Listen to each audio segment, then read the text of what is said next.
Hello and welcome to Boomer and Beyond Wellness and Have It Your Way workouts. I'm Angela Fischetti.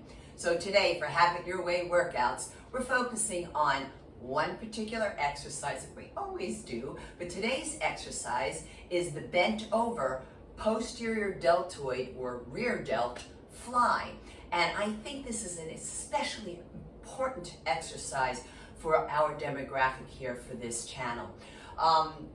So let me tell you about the muscles involved. You know, I always refer to exercise as being, it's not reductionist. We can't say, oh, I feel something right here in this one spot, so we just need to work just that one area. So I just want to work the back. I only want to work the back. That's impossible, folks, because that's not how the body works in movement. So for the posterior rear delt fly bent over, the primary movers would be the posterior deltoids, the rear delt. However, there's a bunch of synergistic muscles that kind of help it along the way. So we have part of the rotator cuff muscle group. It's 4 muscles, but 2 of them are involved here, which would be the infraspinatus and the teres minor. We also have the medial head of the deltoid muscles. The deltoids are the shoulder caps. And then we have the mid and lower portion of the trapezius muscle, an enormous muscle. Then located, I want to say kind of like between the shoulder blades, the scapulae, we have the rhomboid muscles. So they're all participating. And I'm not even going to give you the list of the stabilizing muscles involved here because there are many. And it's just great to know that we're working one exercise that is this comprehensive. It blows my mind. Anyhow, how this affects us in real life? Well, it's a wonderful exercise to help those with postural deviations. In particular, if you're kind of a little bit hunched in appearance, this could be a really nice one for you. And it helps very much the erector spinae muscles or the erector back muscles, which literally help keep us erect. So it helps us to walk tall and proud, right? And I want you to be able to bend down, pick up something, get up without any issue. And this exercise can help you with this. However, we do want to talk about some medical disclaimers or precautionary measures. So if you have been told not to forward flex the spine, in particular, people with osteoporosis may have been told that, people with hyperkyphosis, that hunched appearance, postural deviation, or any back spine issue, frankly. So you can do this upright without a problem. Now, also, if you have carpal tunnel syndrome, I want to show you something. When you do the exercise, so I'm bending over, and here's the movement. I find that a lot of times, watch my hands and wrist, that people lead this way. They're leading from the wrist. So that position is a wrist extension. No matter the position of the arm, that's a wrist extension. That's contraindicated for those of you with carpal tunnel syndrome. Also, if you have, golfers or tennis elbow, because of the positioning of the arms here and the connections at the elbows, you want to pay extra special attention to this. And I'm just checking to see if I have anything else here. Yes, for those of you medicated or not for hypertension, and if you have GERD or vertigo, when you're in a bent over position, don't drop the head down. We want to keep that head upright for you. Now, one other thing I want to tell you about, and it leads us into the accessories we'll be using today, will be the sticky yoga mat. So those of you who have latex allergies, please look for non-latex or latex-free, because oftentimes exercise mats of any kind have latex in them. I will also be using wrist weights for those of you who might have some hand issues, like Dupuytren's contracture or arthritic hands or trigger finger. So we can use the wrist weights for you folks. And then for the rest of us, we also have dumbbells. Today I'll be using 8-pound dumbbells, and I have a pair of wrist weights that are already set at 5 pounds, so why not use them for this exercise for demonstration? Let's see, I want to give you some gentle reminders as I look at my reminding notes right in front of me. So you want to stay hydrated during any workout, except of course if you've been told if you have bladder or kidney issues not to. Now the reason why I mention all of these different issues, they are chronic concerns, is to invite you not to participate immediately with the video, but to preview it first and look for what you can do. I think you'll find them, especially in this category that we've created, especially for this demographic with chronic concerns. So look for what you can do. But if you're not sure after previewing it, then I would invite the medical healthcare practitioner who knows my body best to preview it as well, and then help me make an informed decision. This is all about making informed decisions, folks, not guessing on what you can and cannot do. What else? Please feel free to stop and rest whenever you need to when you're training, but you're not invited. I'm uninviting you to quit. So you want to make sure you take those moments of rest, catch your breath, then go back into the work, even if it's just for one more repetition, because this is how you will get stronger.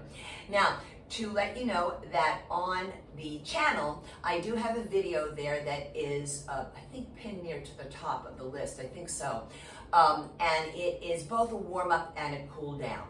So you can go to that before you do any of my videos, and you can go back to it afterwards, whichever way you want, because they can be used either way as a warm-up or a cool-down.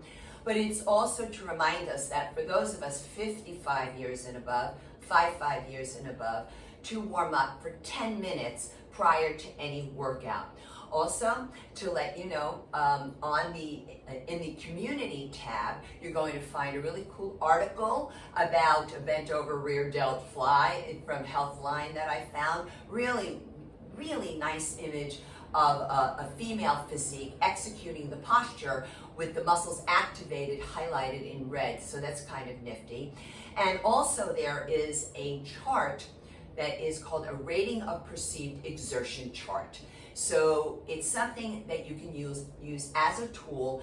I find it to be incredibly effective and accurate, and it's a 0 through 10 scale, and it's recommended that our demographic work out at an RPE between 3 and 6.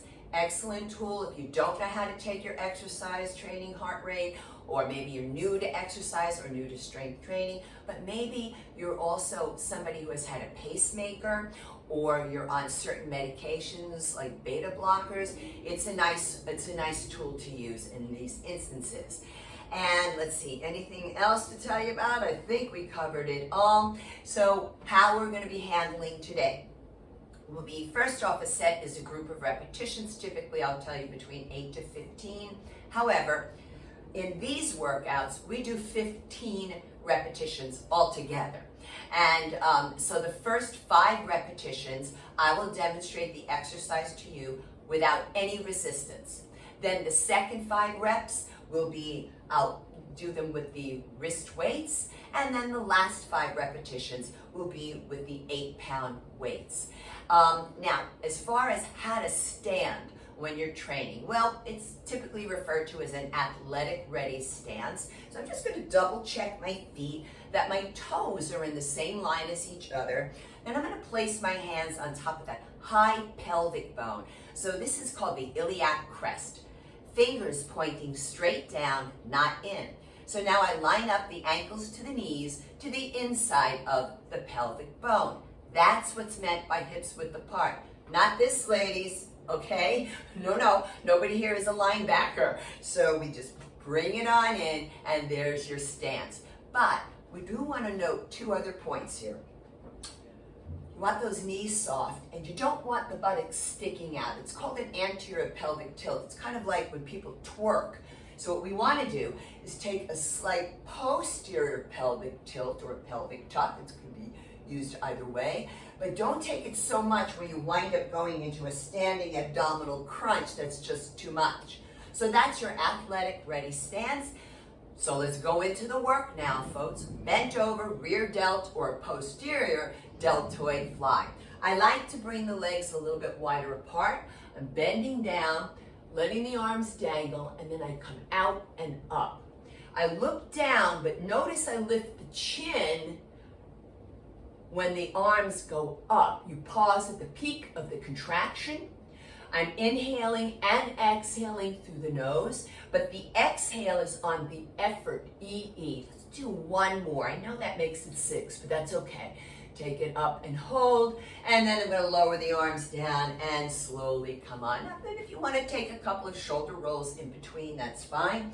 Now, I'm going to place my wrist weights on, and I had to preset these a little bit because they're kind of ginormous, but they will do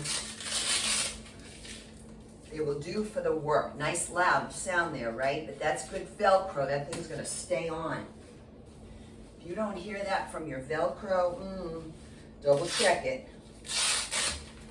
I'm just getting a little bit tighter here. All right, so I'm going to turn to the side a bit. I want you to see the feet.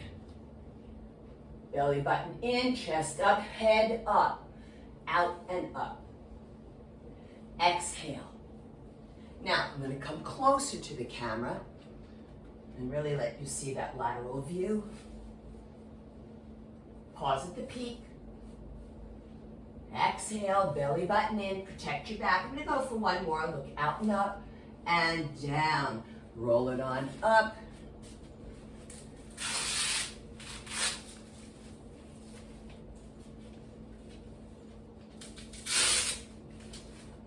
All right, taking my 8s now. And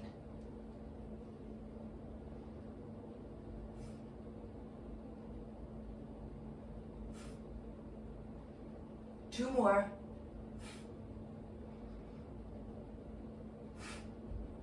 And slowly come on up. So that's what we have for you today on Have It Your Way workouts. Folks, if you have any questions or comments, you can always contact me by way of the contact form on my website, which is boomerandbeyondwellness.com. I'll repeat it, boomerandbeyondwellness.com. In the meantime, if you're finding value with the channel, I would really appreciate you subscribing to it, because subscribing is indeed for free. So until next time, I know you know I live a whole food plant exclusive lifestyle. So I'm going to tell you to eat your greens, eat your beans, drink your water, and be well. Thank you for your support.